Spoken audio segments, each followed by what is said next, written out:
I'm joined by Ambassador John Bolton, who served as Donald Trump's former national security advisor. Ambassador, welcome to the show. Glad to be with you. All right. So how big of a threat, Ambassador? I mean, you served as Donald Trump's national security advisor. How big of a threat do you say Donald Trump poses to our national security? Well, I think the basic problem is he's not really fit to be president. He having served 4 years, he came into the White House not knowing much about how the government operated, not knowing much about national security, and over a 4 year period, he didn't manage to learn very much. He doesn't appreciate the issues. He doesn't focus on strategy, philosophy, policy. He doesn't do any of that, as many people have observed across the range of government affairs. He's anecdotal, ad hoc, transactional, and worst of all, he sees everything through the prism of how does this benefit Donald Trump. So when you come to trying to make decisions on national security issues, he's not focused on what's at stake for the United States, what our options are, how we can protect our interests in the most effective way.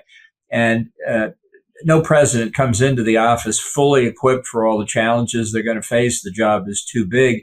But responsible presidents learn and avoid mistakes they've made in the past. For Trump, every day is a new day.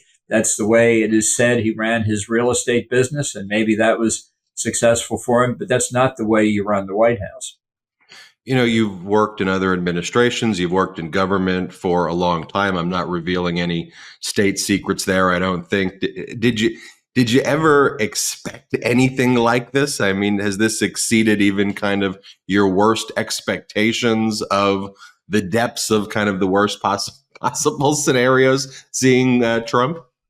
Well, it did. I mean, a lot of people say, how could you ever go to work for somebody like that? And very few people have ever called me naive. I had heard pretty much everything there was that people had said about Trump before I joined the White House. But I believe that, like every one of his predecessors, certainly in the national security field, that Trump would be disciplined by the gravity of the issues he faced, the weight of the responsibility, the enormous consequences of where he came down on particular issues. And I found, to my dismay, that he was not disciplined by the gravity of the job that he held. And so trying to keep things moving in a direction, almost moving in any direction consistently, proved almost impossible to do. And I would say the number of senior Trump advisors, again, primarily in national security matters, but in many others as well, who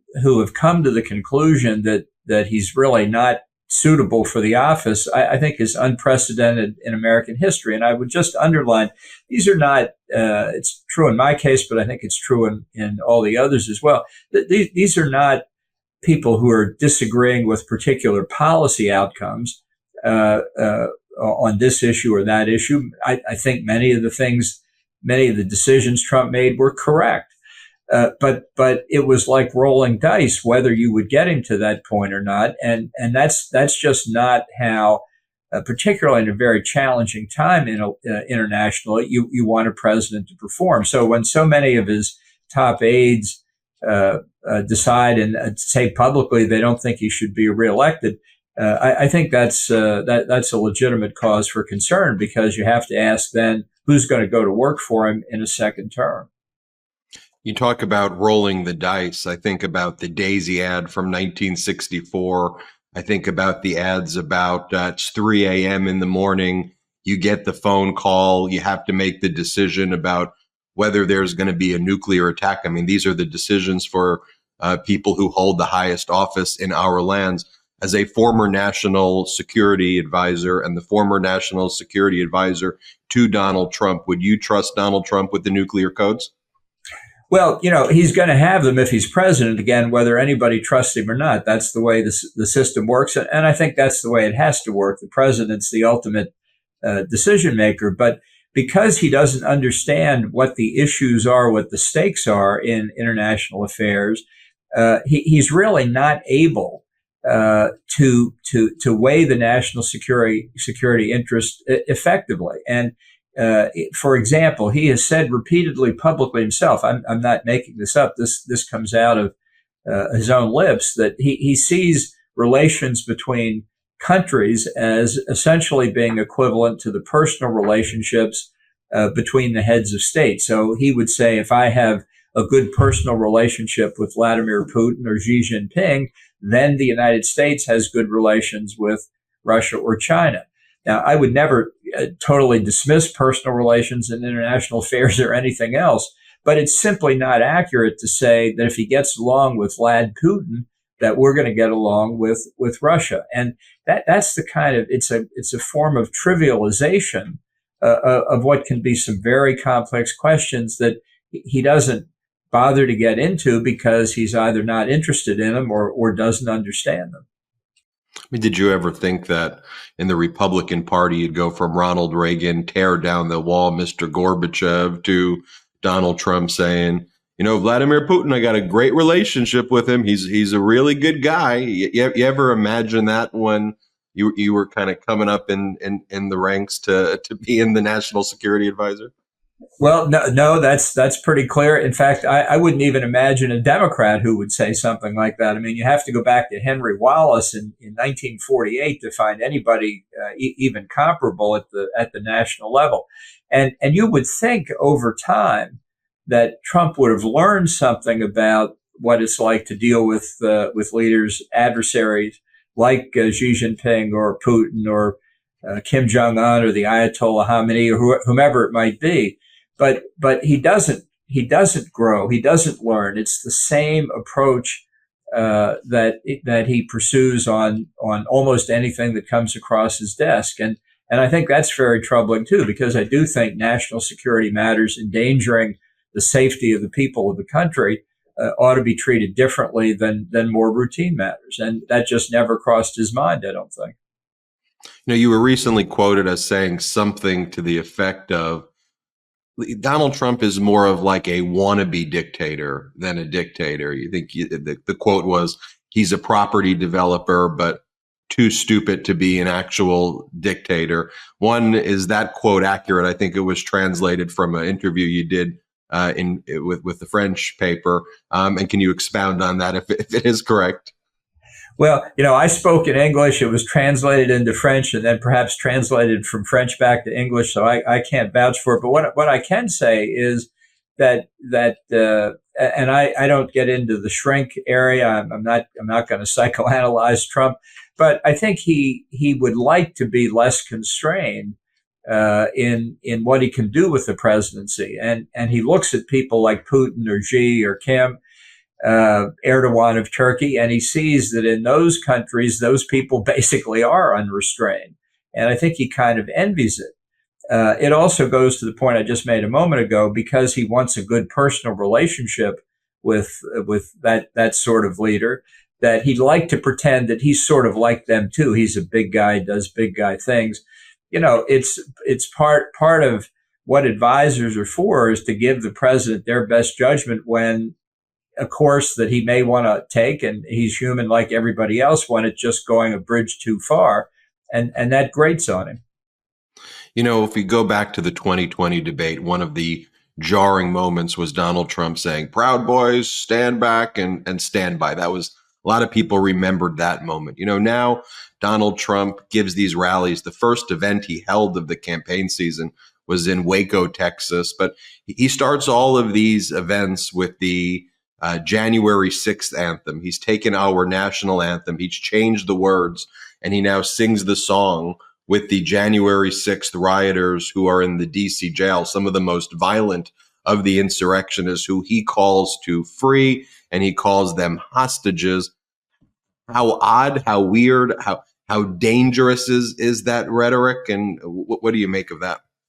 Well, I think it shows Trump believes that he can win simply by mobilizing what he sees as his base. And I think the conduct that he displayed on January the 6th, all day long, basically, alone disqualifies him to be president. None of these people were in the Capitol on any legitimate business. And my own view as a law and order conservative is they all ought to be in jail for a very long period of time. I think January the 6th wasn't the worst of it, though. I think later when he said the Constitution itself should be suspended so that he could be declared the winner of the 2020 election. I mean, you're really in fantasy land at this point. But he talked about suspending the Constitution like you would think the ruler of a banana republic would say it. That is disqualifying. And it's obviously disturbing that people don't more widely see it that way, that they say, well, it's just Trump being Trump. And that's the danger. When he says these things, he's actually saying things he believes in. And it sometimes takes him a while. He talks about it and talks about it and talks about it. But then you find that he then actually acts on these things that he said, like, for example, in the national security area, withdrawing from NATO. People say, well, it's just Trump being Trump. He's bargaining to get the other allies to spend more. I think he's just working himself into the position when he can finally say, today we're getting out. He almost did it in 2018. I think it'd be one of the early priorities of a second Trump term. Yeah. So as Donald Trump's former national security advisor, you believe that all Americans and everyone should take it very seriously when he says he wants to withdraw from NATO, and a second Donald Trump term, you believe, would mean almost an immediate withdrawal from NATO. Well, I think he would do it very early in the term. The remedy I would propose to anybody who doesn't want us to withdraw from NATO is find a way to distract his attention. And since he has a short attention span, that can work at least for a while until it pops back into his head. But this is, I think, unfortunately, a very good example of what a second Trump term will be like. A lot of things he talked about in the first term, maybe made some tentative steps toward, but didn't actually carry through on, we'll see again in a second term. And Trump himself says quite frequently on the campaign trail that he's going to exact retribution against people who he ran afoul of in the first term or after he left office. Now, he casts it in the guise of saying he's protecting his supporters, that he's going to get retribution on their behalf. But make no mistake about it, it will be a retribution presidency on behalf of Donald Trump. Final question, Ambassador.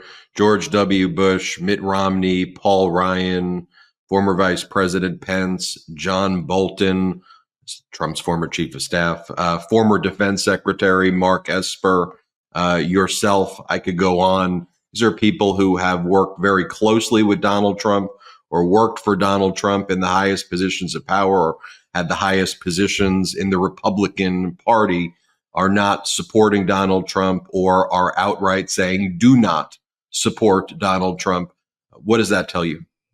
Well, I think it says that the experience of those who served closest to him during his first term believe he's not fit for office. These people are not against Trump because they disagree with this decision or that decision. Certainly they do, but that's what presidents do. They make decisions. Sometimes they follow your advice. Sometimes they don't. It's not a ground to say they're not qualified. But when you see so many people who have experienced working with him on a daily basis on some of these key issues, I would hope that people, as they seriously consider what they're voting on here, would realize that the Trump is a danger and a problem in a second term.